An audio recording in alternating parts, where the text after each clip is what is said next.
تختیہ آدھی ڈاکٹر صاحبان. مرزا عبدالودود بیگ کہتے ہیں کہ تم جن نظروں سے اب مسلم مرغی کو دیکھتے ہو ویسی نظروں کے لیے تمہاری بیوی برسوں سے ترس رہی ہے.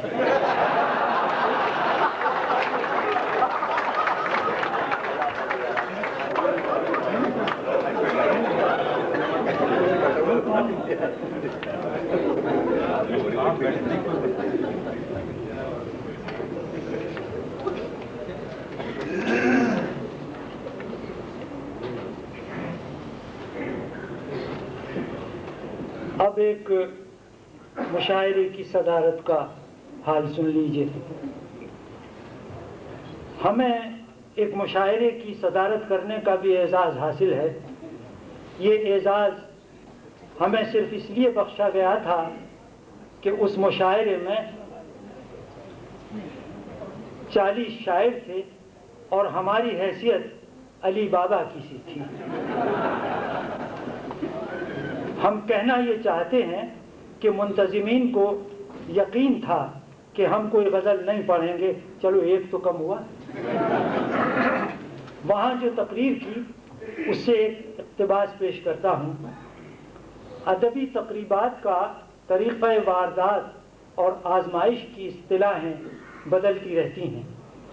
اگلے وقتوں میں جو مقطع شخص پہلے مبتدی شاعر سے لے کر آخری استاد تک ہر غزل کو مطلع تا مقطع ایسے مبہم سکوت سے سنتا تھا کہ گھاگ سے گھاگ سامعین یہ فیصلہ نہ کر پاتے تھے کہ اس سکوت کا باعث سخن شناسی ہے یا نیند کا غلبہ یا ذوف پیری. اس شخص کو میر مشاعرہ کہتے تھے. وہ بیچارہ منہ تک آئے ہوئے فقرے، ٹوائلٹ کا نزدیک ترین راستہ دریافت کرنے کا لبالب تقاضا، ڈھیٹ جماہی، منجمد انگڑائی اور اپنی تازہ غزل کو ضبط کیے دو زانوں بیٹھا رہتا تھا. میر محفل کی حیثیت سے وہ صبر و تحمل کے ساتھ ساری رات سو سنار کی سہتا رہتا تھا، فقط اس امید میں کہ آخر شب لوہار کی بھی یعنی اس کی اپنی باری آئے گی تو سے غزلہ غزل سے ساری کسر نکال دے گا. جہاں تک ہماری ناقص معلومات کا تعلق ہے، میر مشاعرہ ہمیشہ کوئی شاعر ہی ہوا کرتا تھا. خراب شعر کہنا بھی اس کے فرائض منصبی اور استحقاق صدارت میں داخل تھا. اس زمانے میں نثر کا استعمال صرف داد دینے اور ایک دوسرے کے کلام کی جوئیں نکالنے کے لیے جائز و رائج تھا. تحقیق سے نہیں کہہ سکتا کہ میر مشاعرہ و محفل آداب و کورنش بجاتا مسند عالی سے کب رخصت ہوا اور اس کی جگہ صدر نے کب کرسی سنبھالی. اس سے فرق بھی کیا پڑتا ہے؟ بقول میرا جی، جب آتے ہوئے روکا نہ تمہیں، پھر جاتے ہوئے کیا روکیں گے. اور اب تو یہ دیکھنے میں آیا ہے کہ صدارت کے لیے مجھ جیسے حضرات، میرا مطلب ہے مرد حضرات، کو ترجیح دی جاتی ہے جن کے بارے میں ہر طرح ٹھونک بجا کر اطمینان کر لیا جاتا ہے کہ انہوں نے زندگی بھر کبھی کوئی شعر نہیں کہا اور آئندہ بھی کہنے کا کوئی احتمال نہیں. ہمارے دوست پروفیسر قاضی عبدالقدوس MABT گولڈ میڈلسٹ غالب کے اشعار کا غلط مطلب سمجھ کر بھی اتنے محظوظ اور لطف اندوز ہوتے ہیں کہ صحیح سمجھنے والے بغلیں جھانکتے رہ جاتے ہیں. فقیر ان تمام شرائط پر پورا اترتا ہے. بالفرض محال میں اس مرحلہ عمر میں مشتعل ہو کر ایک شعر بھی کہہ دوں تو اگر اچھا ہوا تو لوگ افتخار عارف سے منسوب کر دیں گے، اور اگر برا ہوا تو میرے عزیز دوست مختار مسعود ایسے پرخچے اڑائیں گے کہ دوست، شعر اور شاعر تینوں ڈھیر ہو جائیں گے، صرف ان کا فقرہ باقی رہ جائے گا کہ وہ درویش بیریا اور ریش دراصل فکر و فن و فقرے کا بادشاہ ہے. اور ہاں، ابھی جو لفظ مرد حضرات میں نے استعمال کر ڈالا تو میں اکثر اس پر اعتراض کرتا رہتا ہوں کہ اس کے کیا معنی. اخباروں نے اس بھونڈی اصطلاح کو رائج کرنے میں بڑا حصہ لیا ہے. اگر مرد حضرات سے یہ تفریق کرنی مقصود ہے کہ بعض ایسے بھی ہو سکتے ہیں جو صرف حضرات ہی ہیں، تو میں کیا عرض کر سکتا ہوں، اخبار والے زیادہ باخبر ہوتے ہیں. اور اگر حضرت سے پہلے مرد کی بخت محض اس لیے لگانی ضروری ہے کہ بعض خواتین بھی حضرت ہوتی ہیں، تو میرا علم تو صرف ان کتابوں تک محدود ہے جن کی مدد سے میں آج تک زندگی کا کوئی مسئلہ حل نہ کر سکتا.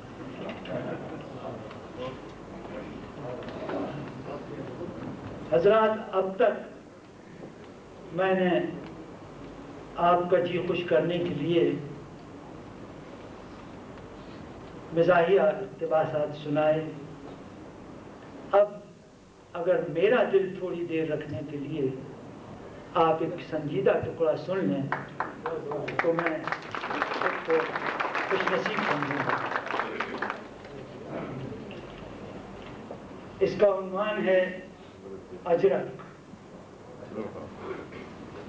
ہماری سندھ میں اجرک ایک بڑی کثیر المقاصد شے ہے اور آپس کی محبت اور مودت کے اظہار کا بھی ایک وسیلہ ہے.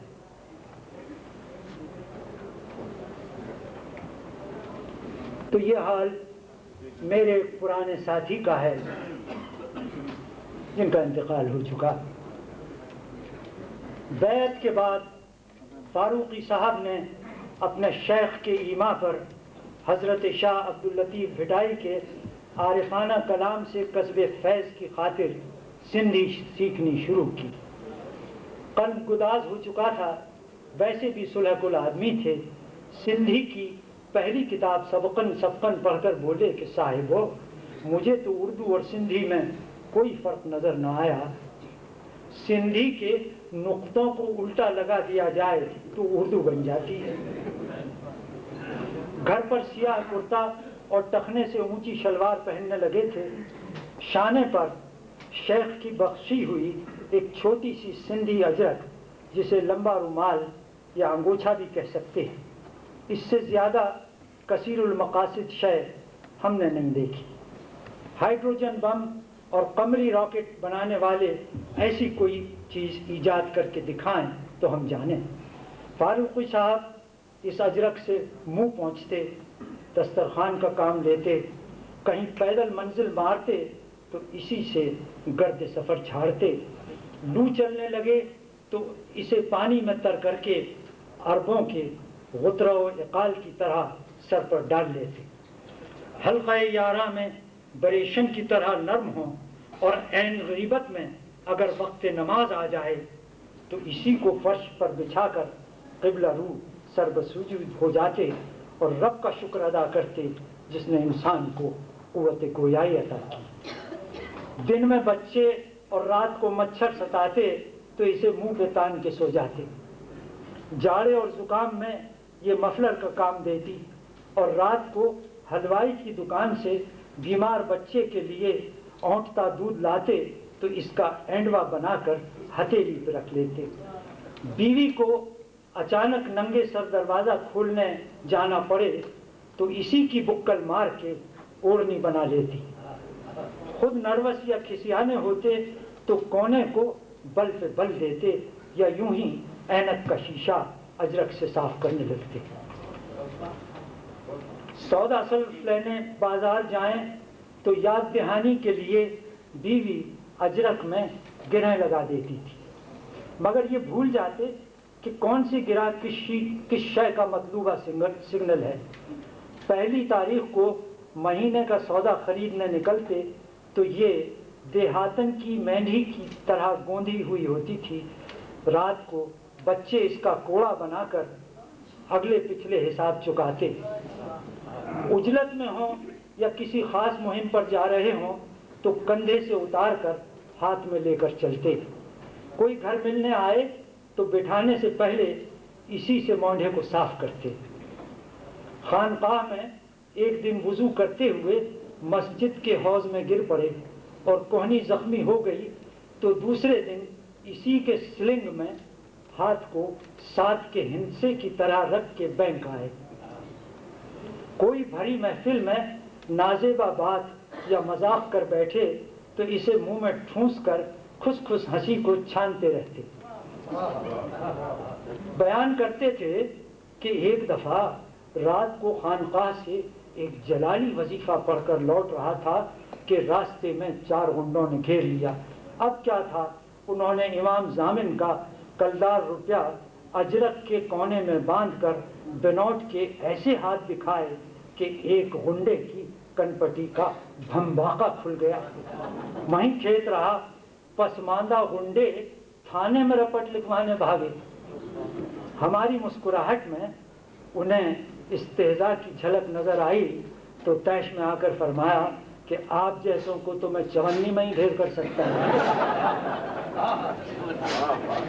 دوپہر کو فرش پر کھانا کھانے بیٹھتے تو بیوی اسی اجرک کی چوری اب نہیں نظر آتی، یہ مکھی اڑانے کے لیے گھوڑے کے دم کی بالوں سے بنائی جاتی تھی، تو بیوی اسی اجرک کی چوری بنا کر مکھیاں جھلتی رہتی۔ روز صبح اسے دھو کر شام کے استعمال کے لیے سجل کر دیتی۔ بڑی بیٹی کی شادی طے ہوئی، یہ سن 53 کا ذکر ہے۔ بڑی بیٹی کی شادی طے ہوئی تو بینک سے 500 روپے قرض لیے اور ایک دن شام کو شاداں و فرحاں اپنی بیٹی کے جہیز کے سارے کپڑے اس میں باندھ کر دکھانے لائے۔ پھر وہ گھڑی بھی آئی جب سخی سہیلیوں نے ایسی رندھی ہوئی آواز میں لکھی بابل مورے کاہے کو بیاہی بدیس رے لکھی بابل مورے گایا کہ دولہا والوں کی آنکھیں بھی نم ہو گئی۔ جس باپ نے جہیز میں چاندی کا زیور، ململ کے دوپٹے اور ایلومینیم کے برتن دیے، اس کے سینے سے لگ کے بیٹی جس طرح پھوٹ کے روئی ہے، ہم نے کسی امیر کبیر کی بیٹی کو اس طرح تڑپ کر روتے نہیں دیکھا۔ شادی بخیر و خوبی انجام پا گئی تو میاں بیوی کو اطمینان ہوا کہ بار بوجھ ہلکا ہوا، لیکن مشیت کو کچھ اور منظور تھا۔ 3 مہینے بھی نہیں گزرے ہوں گے کہ بیوی کو ٹائیفائڈ ہوا۔ 5-6 دن تک تیز بخار میں کھانا پکاتی، جھاڑو بہارو دیتی اور بچوں کو نہلا دھلا کر اسکول بھیجتی رہی۔ قرض میں بال بندھا ہوا تھا۔ شام کو گھر جاتے تو پاکستان چوک سے ایک ہومیوپیتھک ڈاکٹر سے 4 آنے کی پڑیا لیتے جاتے، کسی سے تذکرہ تک نہ کیا۔ رات کی جوار سے سوجی آنکھوں کو ہتھیلیوں سے مل کے دن بھر بینک کا کام کرتے رہتے۔ 10 دن بیمار رہ کر وہ نیک بیوی اپنے رب سے جا ملی۔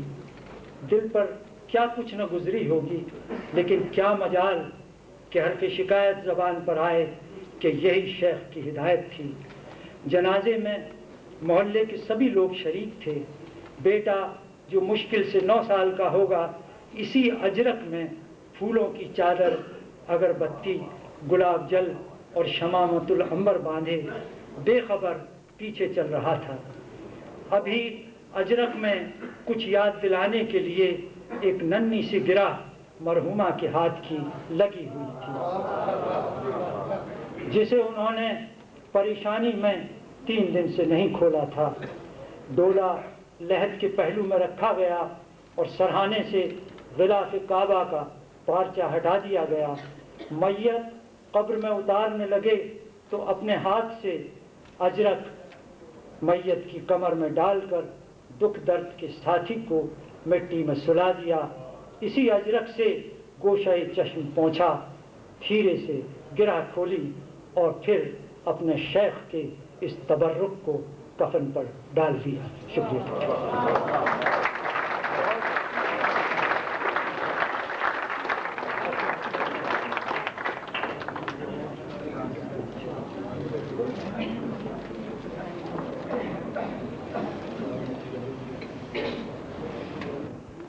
اب ہم وقفہ کرتے ہیں نماز مغرب کا، اور 15 منٹ کے بعد ہم التماس کریں گے، 10 منٹ کے بعد التماس کریں گے دوبارہ ہم بہت نوازش.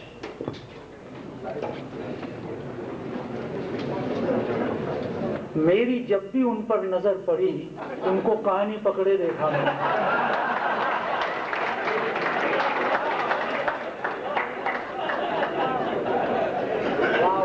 تو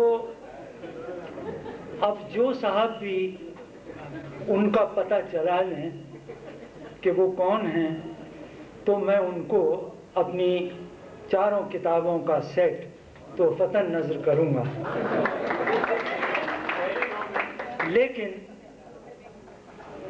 لیکن اس کا نتیجہ یہ ہوگا کہ اس لمحے کے بعد سے آپ تقریر تو میری سنیں گے اور کان دیکھیں گے خواتین کے. تو یوں بھی ایسا ہے کہ جو کچھ پڑھ رہا ہوں اس کا 1/3 حصہ تو بیگم نے سینسر کر دیا تھا پہلے ہی. بقیہ 1/3 یہاں آغا ناصر صاحب بیٹھے ہیں ٹی وی کی طرف سے، وہ کر لیں گے. تو ناظرین کے پاس تو کل 1/3 حصہ ہی پہنچے گا جو ٹی وی کے ناظرین ہیں.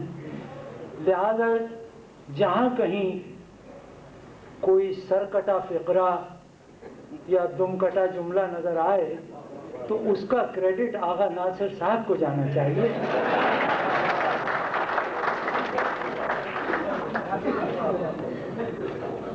تو اب آپ تھک چکے ہوں گے، لہذا میں 15-20 منٹ سے زیادہ پڑھنے کا ارادہ نہیں رکھتا. یہ اعلان اس لیے ضروری ہے تاکہ آپ کے اور چائے کے درمیان جو وقفہ ہے وہ آپ کو پریشان نہ کرے. اب جو اقتباس میں پڑھ رہا ہوں وہ ایک ایسے مضمون سے لیا گیا ہے جو فیض صاحب پر میں نے لکھا تھا، اور اس میں اپنی پہلی ملاقات کا ذکر کرتا ہوں. فیض صاحب سے میری پہلی باقاعدہ ملاقات لندن میں مخدومی ماجد صاحب اور محترمہ زہرا نگاہ کے یہاں ہوئی. یہ وہی ماجد صاحب ہیں جن سے ایک مشہور لطیفہ منسوب ہے. ایک دفعہ ان کے باس یعنی وزیر خزانہ کے دفتر کے سامنے کچھ دور پر لوگ عزت مآب کے خلاف ایوب خان کا چمچہ، ایوب خان کا چمچہ کے نعرے لگا رہے تھے. وزیر موصوف نے ماجد صاحب کو بلا کر پوچھا یہ لوگ کیوں شور مچا رہے ہیں؟ ماجد صاحب نے جواب دیا سر یوں ہی کچھ کٹلری کے بارے میں کہے.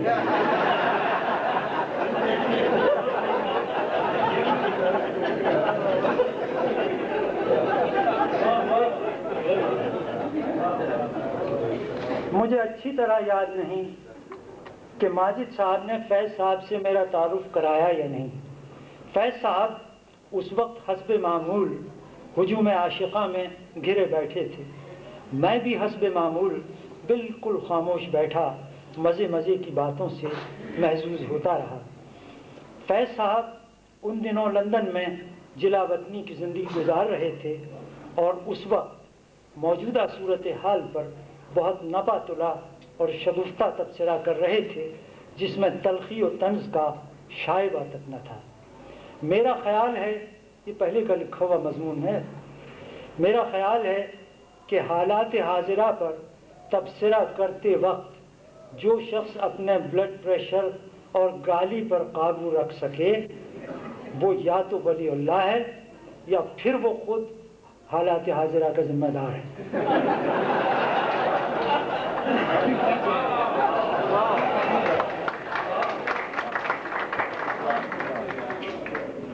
ایک صاحب جن کی آواز ایسی تھی جیسے کوئی پلاس سے لکڑی میں سے زنگ خوردہ کھیل کھینچ رہا ہو، وقفے وقفے سے اعلان فرما رہے تھے کہ صاحب پاکستان بڑے نازک دور سے گزر رہا ہے. میں یہ فقرہ سنتا ہوں تو اس سوچ میں پڑ جاتا ہوں کہ جب سے پاکستان مارز وجود میں آیا کوئی دن ایسا نہیں گزرا کہ کسی نہ کسی لیڈر نے یہ بشارت نہ دی ہو کہ پاکستان بڑے نازک دور سے گزر رہا ہے۔ ارے صاحب یہ کیسی نزاکت ہے کہ 45 سال سے بدستور چلی آ رہی ہے، یہ تو بڑی مضبوط ساخت کی نزاکت معلوم ہوتی ہے۔ دوسرے دن الصبح عزیز گرامی افتخار عارف کا فون آیا کہ فیض صاحب آپ کے یہاں آج کسی وقت آنا چاہتے ہیں۔ ہوا یہ کہ آپ کے جانے کے بعد انہوں نے مجھ سے پوچھا کہ وہ صاحب جو اپنی بیگم کے گریبان میں منہ ڈالے گمسم بیٹھے تھے وہ کون تھے؟ میں نے انہیں بتایا کہ یہ یوسفی صاحب کا نارمل پوز اور پڑوس ہے۔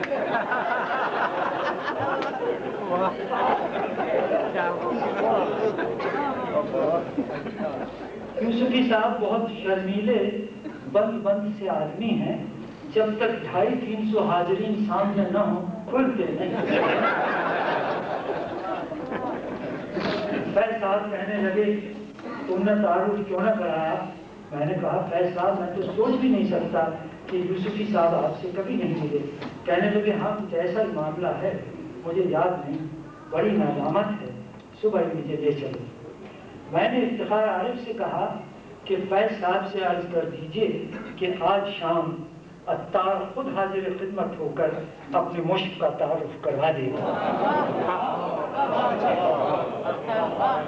جائے واردات وہی مرجع خلائق ماجد علی اور زہرا نگاہ کا دولت کدہ، جہاں ماجد صاحب اردو کے بہترین محمل اشعار سے جو انہیں بکثرت یاد ہیں محفل کو گرماتے ہیں۔ فرماتے ہیں عمدہ محمل شعر کہنے کے لیے بڑی ذہانت اور تائید ایزدی درکار ہے، جو ایسے ویسے شاعر کا کام نہیں۔ اردو شاعری میں ایک خرابی یہ ہے کہ گھٹیا آدمی بڑے عمدہ شعر نکال سکتا ہے۔ اس کا سبب ردیف قافیے کی بیساکھیاں ہیں، پر غزل ہے بڑی ظالم صنف، اپنے چاہنے والوں کو کہیں کا نہیں رکھتی۔ غزل کھا گئی نوجوان کیسے کیسے۔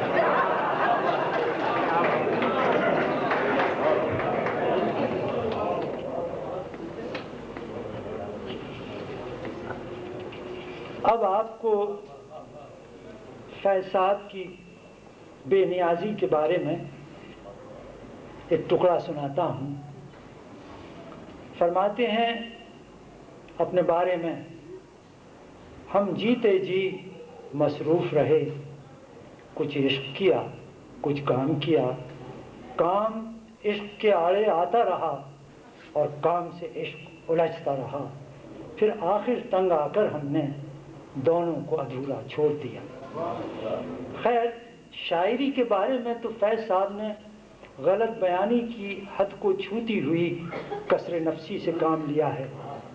رہا ان کا عشق تو یہ بات ذہن میں رکھیے کہ ہمارے ہاں کاروبار عشق جس فراغت، محنت، مشقت اور خواری کا طالب ہے، فیض صاحب کی فطری کاہلی اس کی اجازت نہیں دیتی۔ اپنے ایک انٹرویو میں وہ خود کہتے ہیں کہ عاشقی کے لیے جتنی فراغت چاہیے اتنی مجھے نصیب نہیں ہوتی۔ بات یہ ہے کہ بعض مردوں کو عشق میں محض اس لیے صدمے اور ذلتیں اٹھانے پڑتی ہیں، یہ ہمارا قول ہے، بعض مردوں کو عشق میں محض اس لیے صدمے اور ذلتیں اٹھانی پڑتی ہیں کہ محبت اندھی ہوتی ہے کا مطلب وہ یہ سمجھ بیٹھے ہیں کہ عورت بھی اندھی ہوتی ہے۔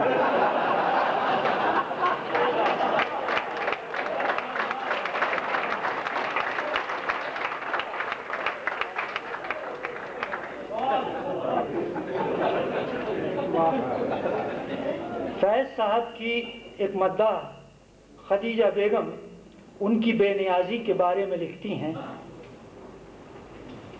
کوٹ، میں بہت مزے کے کھانے ان کے لیے بڑے چاو چاہت سے پکاتی تھی، مگر ہر بار دیکھا کہ جو چیز بہت نزدیک ہوتی بس وہی کھاتے رہتے۔ دال قریب ہے تو وہ کھا رہے ہیں، مچھلی دور ہے تو وہ طلب نہیں کر رہے، کبھی کوئی فرق ہی محسوس نہیں کیا کہ بینگن کا بھرتا نوش جان کر رہے ہیں کہ بھیجا، شاہی ٹکڑے لے لیے ہیں کہ بگھارے آلو، انکوٹ۔ بات یہ ہے کہ شاعر جب زندگی میں ہی لیجنڈ بن جاتا ہے تو یار لوگ اس کے بارے میں طرح طرح کے قصے گھڑ لیتے ہیں، مثلا یہی کہ فلاں شاعر یا ادیب حسین چہروں میں دلچسپی رکھتا ہے۔ ہم نے لندن میں 6-7 سال فیض صاحب اور ان کے روز و شب کو کافی قریب سے دیکھا ہے، ہمیں تو وہ بے نیاز سے لگے۔ ہم نے تو پارٹیوں میں یہی دیکھا کہ اگر کوئی شاہی ٹکڑا خود چل کر ان کے پہلو تک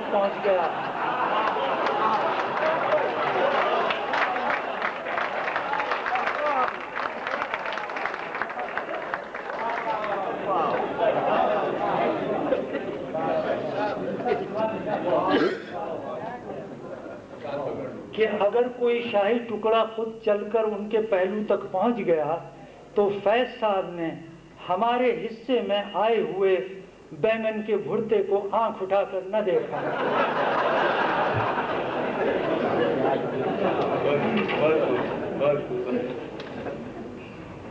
فیض صاحب کی طبیعت میں صبر و تحمل، قوت برداشت اور بردباری کوٹ کوٹ کر بھری تھی، بلکہ بلحاظ مقدار ایسا لگتا ہے کہ کوٹ کوٹ کر نہیں سالم بھر دی گئی تھی۔ لوگ اسی کو کاہلی پر محمول کرتے تھے۔ اس کے بھی لطیفے مشہور ہیں۔ مثلا ایک نوجوان نے پوچھا، فیض صاحب انتظار کرتے کرتے اتنے دن ہو گئے، انقلاب کب آئے گا؟ ارشاد ہوا، بھائی آ جائے گا، ابھی آپ کی عمر ہی کیا ہے۔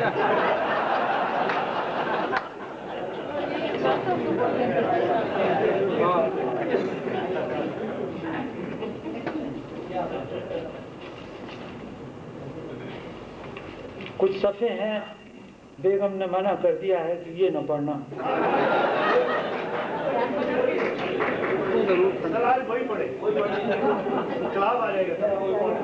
حضور آپ تو اپنے گھر جائیں گے، مجھے اپنے گھر جانا ہے۔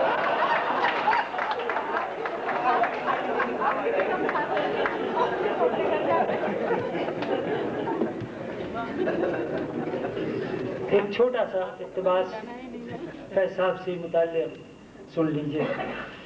فیض کے زمانے کی شاعری کا پس منظر اور منظرنامہ کچھ یوں ہے کہ اردو شاعری ابھی پوری طرح گل و بلبل، آشیانہ و بجلی، اس زمانے میں بجلی کو آسمان کی بجلی نہیں کہتے تھے۔ شب ہجر کی طوالت، یہ مضامین تھے اردو شاعری کے۔ دل و جگر سے خون کا اخراج، موت کے بعد بھی غیر شرعی خواہشات کا غلبہ،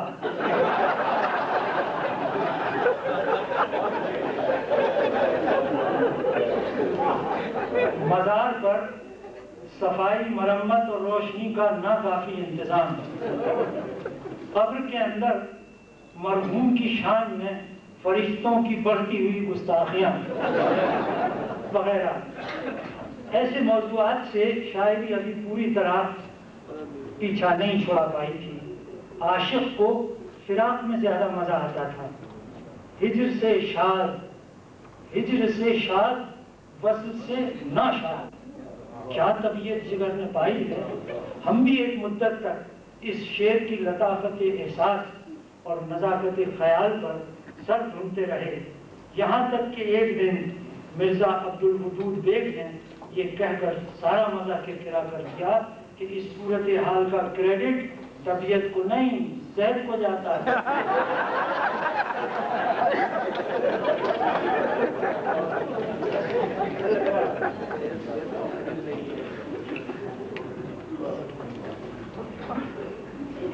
اپنی صحت سے متعلق ایک ٹکڑا ہے۔ صحت تو دراصل بہانہ ہے، ایک کھونٹی ہے جس پہ بہت سی چیزیں ٹانک دی جاتی ہیں۔ فقیر کی یہ ناقابل رشک صحت کوئی نئی بات نہیں۔ حضرت حفیظ جالندری کی شاعری کی طرح یہ نصف صدی کا قصہ ہے، 2-4 برس کی بات نہیں۔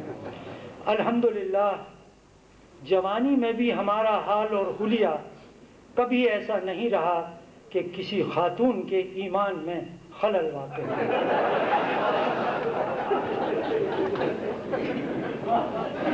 اتنا ضرور ہے کہ شادی ہم نے اپنی بیوی کی پسند کی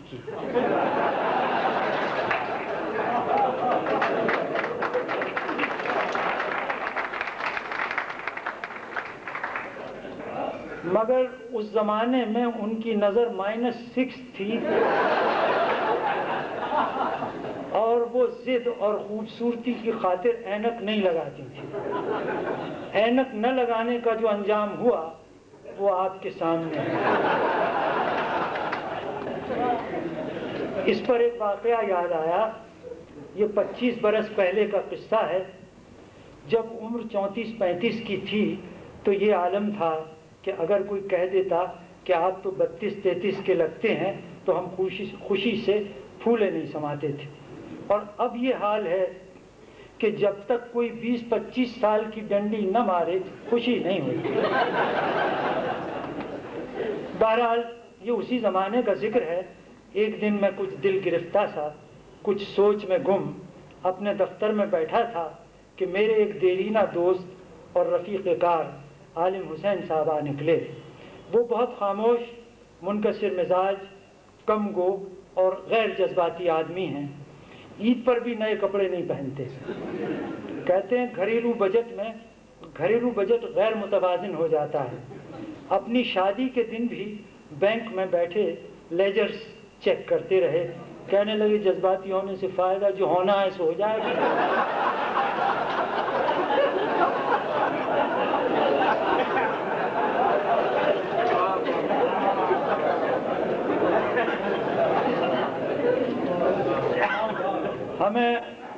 ہمیں فکر مند و مغموم دیکھ کر انہوں نے پوچھا، آج آپ کچھ زیادہ ہی اداس نظر آتے ہیں۔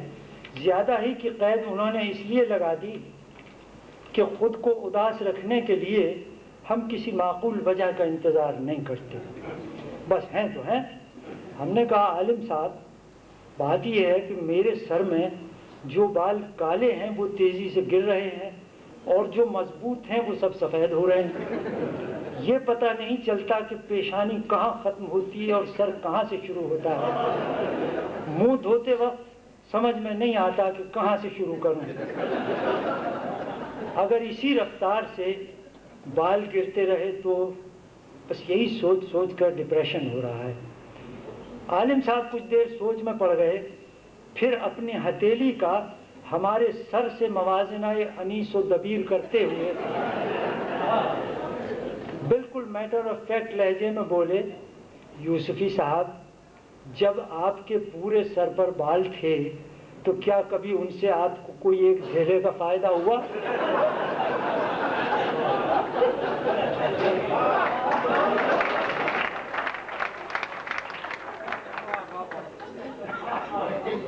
صاحب وہ دن ہے اور آج کا دن ہم نے اپنے آپ سے صلح کر لی اور جا کے نہ آنے والی چیز کا غم کرنا چھوڑ دیا۔ ایک چینی کہاوت ہے کہ زندگی میں اداسیاں تمہارے سر پر منڈلاتی رہیں گی مگر ان کو اپنے بالوں میں گھونسلہ نہ بنانے دو۔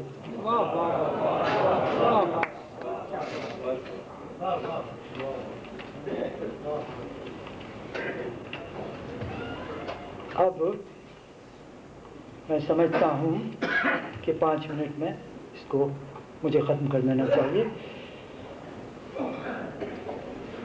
سنیے، یہ چارپائی سے متعلق ایک پیراگراف ہے، بہت مختصر سا۔ سچ تو یہ ہے کہ جہاں چارپائی ہو وہاں کسی فرنیچر کی ضرورت نہ گنجائش نہ تک۔ انگلستان کا موسم اگر اتنا ذلیل نہ ہوتا اور انگریزوں نے بروقت چارپائی ایجاد کر لی ہوتی تو نہ صرف یہ کہ وہ موجودہ فرنیچر کی کھکیڑ سے بچ جاتے بلکہ پھر آرام دہ چارپائی چھوڑ کر کالونیز بنانے کی خاطر گھر سے باہر نکلنے کو بھی ان کا دل نہ چاہتا۔ اوور وقت سورج بھی ان کی سلطنت پر 1 صدی تک ہمہ وقت چمکتے رہنے کی ڈیوٹی سے بچ جاتا، اور کم از کم آج کل کے حالات میں اٹواٹی کھٹواٹی لے کر پڑ رہنے کے لیے ان کے گھر میں کوئی ڈھنگ کی چیز تو ہوتی. ہم نے ایک دن پروفیسر قاضی عبدالقدوس MABT سے کہا کہ بقول آپ کے انگریز تمام ایجادات کے موجد ہیں، آسائش پسند، بے حد پریکٹیکل لوگ ہیں، حیرت ہے چارپائی استعمال نہیں کرتے. بولے میں تو جانوں ادوان کسنے سے جان چھڑاتے ہیں.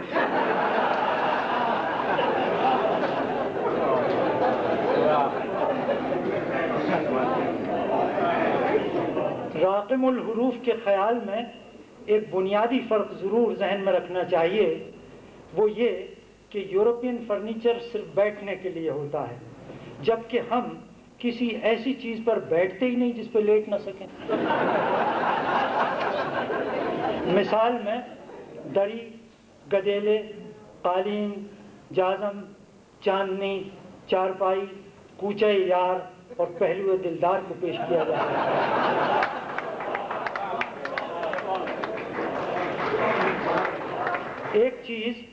ایک چیز ہمارے ہاں البتہ ایسی تھی جسے صرف بیٹھنے کے لیے استعمال کیا جاتا تھا، اسے حکمرانوں کا تخت کہتے تھے. لیکن جب خلق خدا کے راج کرنے کی باری آ جاتی تو اس خوشگوار تبدیلی کو تختہ الٹنا کہتے تھے. اب ایک آخری حصہ آپ کو سنانا ہے، اس کا انتخاب ذرا مشکل ہوتا ہے.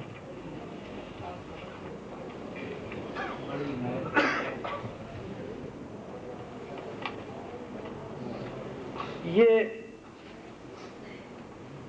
آزادی ملک سے پہلے کا حال ہے کہ جب دلی اور شمالی ہندوستان سے آنے والے مسافر لاہور کے ریلوے اسٹیشن پر پہنچتے تھے تو کیا نقشہ ہوتا تھا.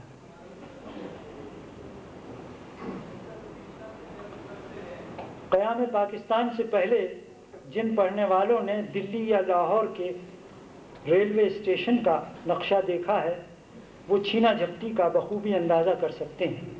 1945 میں ہم نے دیکھا کہ دلی سے لاہور آنے والی ٹرین کے رکتے ہی جیسے ہی مسافر نے اپنے جسم کا کوئی حصہ دروازے یا کھڑکی سے باہر نکالا، قلی نے اسی کو مضبوطی سے پکڑ کے سالم مسافر کو ہتھیلی پر رکھا اور ہوا میں ادھر اٹھا لیا اور اٹھا کر پلیٹ فارم پر کسی سراہی یا حقے کی چلم پر بٹھا دیا. لیکن جو مسافر دوسرے مسافروں کے دھکے سے خود بخود ڈبے سے باہر نکل پڑے، ان کا حشر ویسا ہی ہوا جیسا اردو کی کسی نئی نویلی کتاب کا نقادوں کے ہاتھ ہوتا ہے. جو چیز جتنی بھی جس کے ہاتھ لگی سر پر رکھ کے ہوا ہو گیا. دوسرے مرحلے میں مسافروں پر ہوٹلوں کے دلال اور ایجنٹ ٹوٹ پڑتے. سفید ڈرل کا کوٹ پتلون، سفید قمیص، سفید رومال، سفید کینوس کے جوتے، سفید موزے، سفید دانت. اس کے باوجود محمد حسین آزاد کے الفاظ میں ہم یہ نہیں کہہ سکتے کہ چمیلی کا ڈھیر پڑا ہنس رہا تھا. ان کی ہر چیز سفید اور اجلی ہوتی سوائے چہرے کی. ہنستے تو معلوم ہوتا توا ہنس رہا ہے. یہ مسافر پر اس طرح گرتے جیسے انگلستان میں رگبی کی گیند اور ایک دوسرے پر کھلاڑی گرتے ہیں. ان کی ساری تگ و دو کا مقصد کچھ حاصل کرنا نہیں بلکہ دوسروں کو حاصل کرنے سے باز رکھنا ہوتا تھا. مسلمان دلال ترکی ٹوپی سے پہچانے جاتے. وہ دلی اور یوپی سے آنے والے مسلمان مسافروں کو ٹوٹی دار لوٹے، مستورات، کثرت اطفال اور قیمے پراٹھے کے بھبکے سے فوراً پہچان لیتے اور السلام علیکم برادر ان اسلام کہہ کر لپٹ جاتے. مسلمان مسافروں کے ساتھ صرف مسلمان دلال ہی دھینگا مشتی کر سکتے تھے.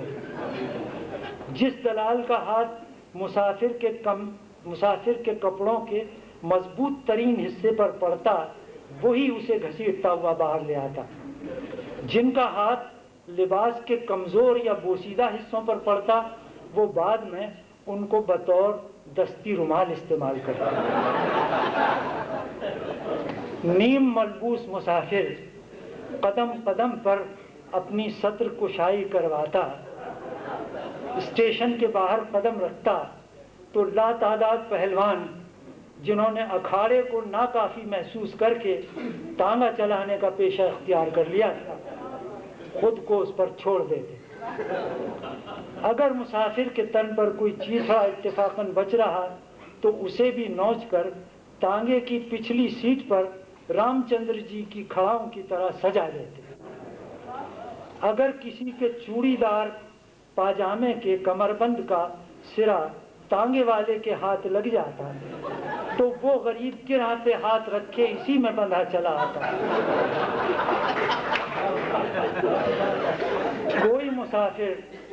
کوئی مسافر کا دامن آگے سے کھینچتا، کوئی پیچھے سے زلیخائی کرتا.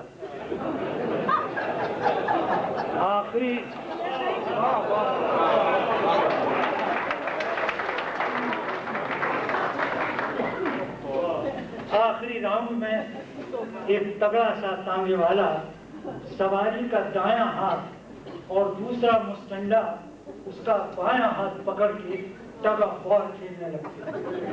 لیکن قبل اس کے کہ ہر دو فریقین اپنے اپنے حصے کی ران اور دست چھیڑ کر لے جائیں، ایک تیسرا پھرتیلا تانگے والا ٹانگوں کے چرے ہوئے چمٹے کے نیچے بیٹھ کر مسافر کو یکلخ اپنے کندھوں پر اٹھا دیتا اور تانگے میں جوش کر تھا.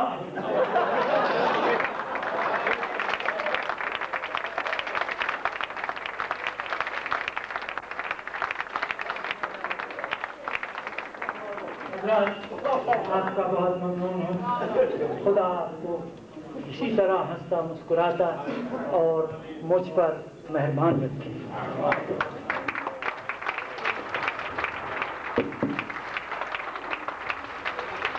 خواتین و حضرات، ہم سب محترم مشتاق یوسفی کے تہ دل سے مشکور ہیں. مجھے اجازت دیجیے کہ میں قاضی جم خانہ کی ادبی و لائبریری کمیٹی کی جانب سے صدر قاضی جم خانہ محترم اکبر عبداللہ، نائب صدر اقبال عمر، کنوینر عزیز صادق اور آپ سب کی طرف سے بہت زیادہ ہم سب ان کے مشکور ہیں. اور میں دوبارہ یہ دعا کرتا ہوں کہ رب العزت ہمارے یوسف صاحب کو ہمیشہ شاد و باد و خوش و خرم رکھے. نوازش.